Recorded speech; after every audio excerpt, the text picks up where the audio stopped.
اشنو واقع في النظام الشمسي ديالنا هاد الايامات؟ نايضه الروينه ما بين العلماء ديال الفلك على قبل واحد الجسم غريب دخل النظام الشمسي ديالنا هاد الايامات. السلام عليكم، معكم هوكيلو ومرحبا بكم في فيديو جديد.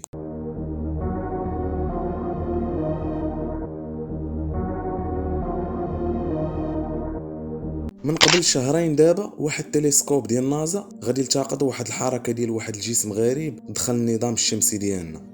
حتى لهنا كان كل شيء عادي، هاد الجسم هذا ما كان كيشكل حتى شي خطر. كانوا كيظنوا انه شي جسم عادي ويقدر يكون شي نيزك، لان نازا كيلتقطوا بزاف ديال الاجسام وغالبا كيكونوا احجار ولا نيازك. ولكن منين بقاو مراقبين الحركه ديال هذا الجسم هذا، اكتشفوا العلماء بان هذا الجسم هذا جسم غير عادي، وما عمر نازا ما التقطات شي جسم بحال هذا. وشنو هو اللي ثار الفضول ديالهم؟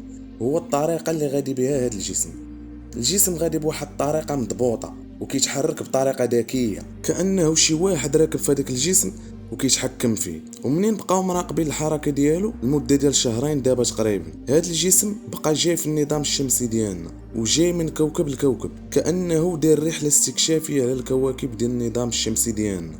ومن قبل كانوا كيقولوا بعض العلماء ديال الفلك بان هذا الجسم جسم عادي وما كيشكل حتى شي خطر، ولكن منين بقاو مراقبين الحركه ديالو وشافوا الطريقه اللي غادي بها هذا الجسم، بداو كيخرجوا بزاف ديال العلماء وكيحذروا من هذا الجسم، واكثريتهم كياكدوا بان هذا الجسم ماشي عادي. واخر الاخبار على هذا الجسم دابا حاليا راه مراقبينه وراه وصل لكوكب المريخ، وغادي بنفس الطريقه المدروسه اللي داز بها من حدا الكواكب الاخرين اللي من قبل كوكب المريخ. دابا راه دايز من جنب كوكب المريخ ودايز بواحد السرعه كبيره بزاف. حدوا العلماء السرعه اللي غادي بها هذا الجسم غادي ب 21 الف كيلومتر في الساعه، سرعه اللي هائله. ودابا راه حاضين العلماء الحركه ديالو وخايفين اللي يكمل الطريق ديالو من الجنب ديال كوكب المريخ ويدور من ورا كوكب الشمس، لان الا خدا هذا الاتجاه ديال الطريق غادي تكون الوجهه ديالو المقبله هي كوكب الارض مباشره.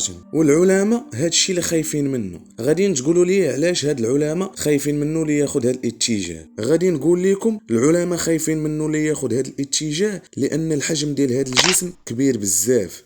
الحجم ديالو 11 كيلومتر تقريبا، يعني الحجم ديالو قد مدينه على قدها، وخايفين منه اللي يتم جاي ويصطادم بكوكب الارض، وخصوصا بديك السرعه الكبيره اللي غادي بها. الا مشى تصطادم بكوكب الارض راه غادي يدمروا، ما غاداش تبقى شي حاجه سميتها كوكب الارض، ما غاديش يبقى شي اثار لكوكب الارض في هذا الكون هذا. وثاني حاجه اللي خايفين منها العلماء، خايفين لا تكون شي حضاره اخرى مطوره علينا وعندها تكنولوجيا عاليه باقي ما وصلناش لها حنا، ويكونوا كائنات عدوانيين ويديروا شي غزو فضائي على الارض. وبزاف منكم اللي غادي يجيهم هادشي غير خيال، بحال دوك الافلام الامريكيه ديال الخيال العلمي.